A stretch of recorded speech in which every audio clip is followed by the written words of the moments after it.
После донесувањето на одлуката на седницата на Советот, која што се однесува за изменување и дополнување за одлуката за спроведување и донесување на урбанистички планови со намена А2 домување во стамбени згради, би сакала да дадам некои појаснувања, бидејќи за голем дел од јавноста остана нејасноти, а исто така да ги тргнеме сите шпекулации. Значи не се работи никако за нова одлука, туку само за изменување и дополнување на одлуката која веќе е донесена во 2017 година, каде што во тогашната одлука степенот на изграденост на стамбени згради кои се наоѓаат вон централно градско подрачје на територијата на град Куманово од 70%, било да се донесени урбанистички планови, било за нови урбанистички планови, стана 50% степен на изграденост.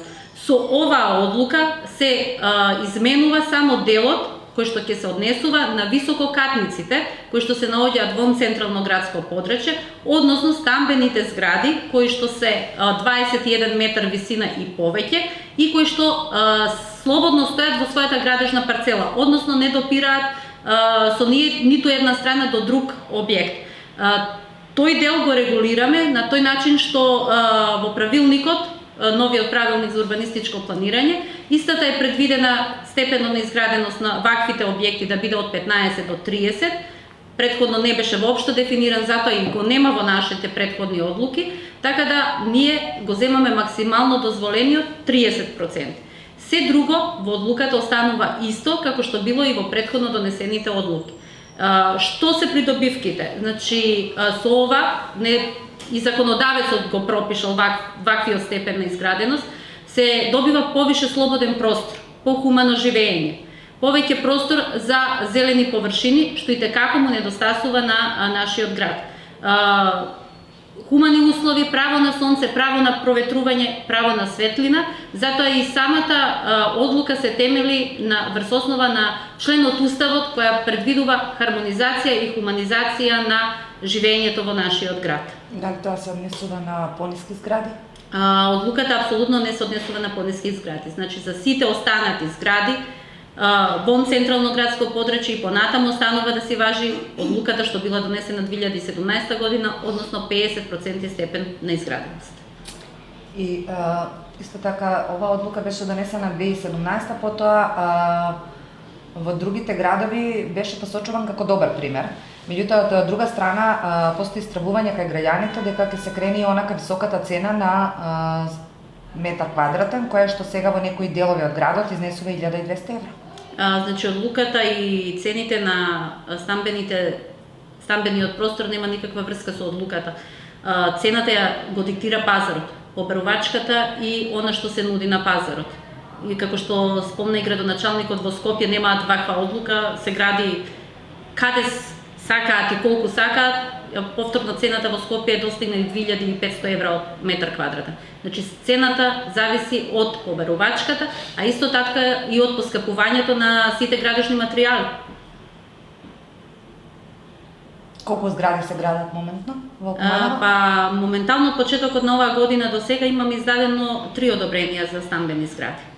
Значи и понатаму се градат. На која локација? Претежно се сите доле кај бензинската пумпа, значи у Епроевце. Опозицијата вчера, односно на седницата, обвини за селективност, дека овие планови ќе опфатат само одредени инвеститори, дека таа е практично на некој начин тенденциозна. Има ли вистина во тоа? Нема вистина во тоа, ние не гледаме во плановите, кога ги гледаме деталните планови или плановите кои што допрва треба да се изработува, ние воопшто не знаеме кои ќе се потенцијалните инвеститори на тие планови за да тангираме некого или да имаме селективен пристап.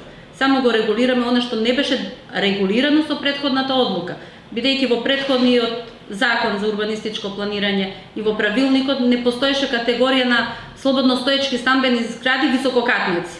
Тие не беа дефинирани, туку сите беа ставени како стамбени згради со процентот 70, ние со одлуката кажавме дека во 2017 ќе биде 50, сега се појавува категорија слободно стоечка висококатница, каде што законодавецот пропишал од 15 до 30 и ние викаме 30 дека ќе биде, ништо друго. Така. Дали овие 3 згради што се градат, тие се постари од план практично? Да, и тие не се висококатници, приземји и 5 спрата и подкровја се тие. Дали воопшто има интерес за висококатници да се гради во Куманово? Дали има там доставено барање? За сега мислам дека нема. Меѓутоа не значи дека ќе нема. Бидејќи имаме детални урбанистички планови што имаат висококатници. Каде се тие? Каде?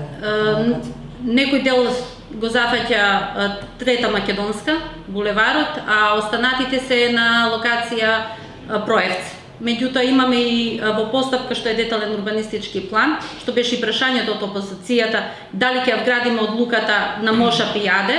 Да, ќе ја вградиме и таму одлуката. Доколку планот се усвои, повторно ќе му издадеме одлуката во прилог на деталниот план, за да се усогласи проектот, основниот проект со 30%, а доколку планот се врати од транспорт и врски, бидејќи во моментот тој план е таму, и има забелешки што планерот мора да ги преработи, ние веднаш ќе му дадеме одлуката за сега да ја вгради во самиот план, да не биде отпосле да ја вградува во планот. Едно од обвинувањата на опозицијата е дека ќе важи ретроактивно и дека тоа не е дозволиво и законски.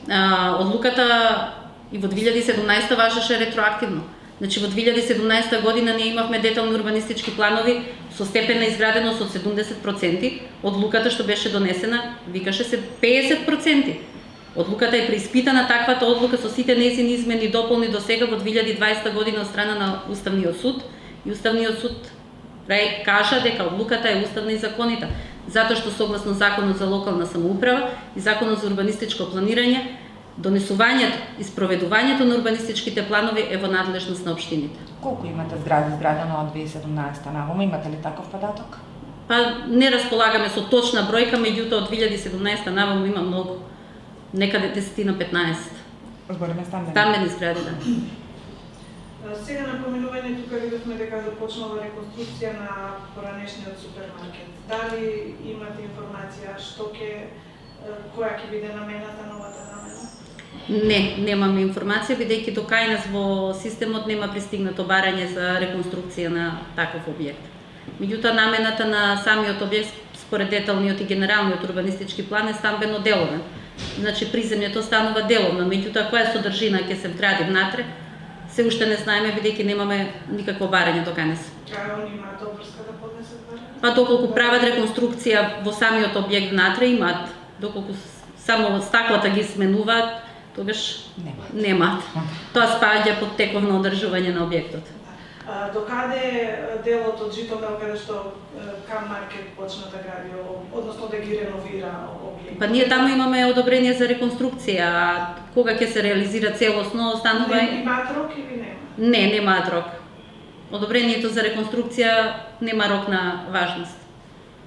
И само уште едно прашање, напред докаде изготвувањето на генералниот урбанистички план? Генералниот урбанистички план баш пред 2 дена утре имаме состанок со геодетската фирма што е избрана на тендер, бидејќи општината си ги презема врските и покрај тоа што беше обврска на Министерството за транспорт и врските ги обезбеди ажурираните геодетски подлоги, општината си ја презеде таа обврска се со цел да се убрза целата постапка, така да утре имаме прв состанок со фирмата што ќе ги изработува ажурираните геодетски подлоги, така да се надеваме дека работите ќе се забрзат. Што значи тоа ќе се забрзат, за кој временски рок, затоа што сме лаици, па нема представа како? Тоа значи дека во предвидениот рок од 3 години што кажавме и на советнички прашања, јас сум оптимист дека ќе се донесе генералниот урбанистички план. Тоа и законската обврска предвидена со закон, 36 месеци. Добре. Благодарам на вас.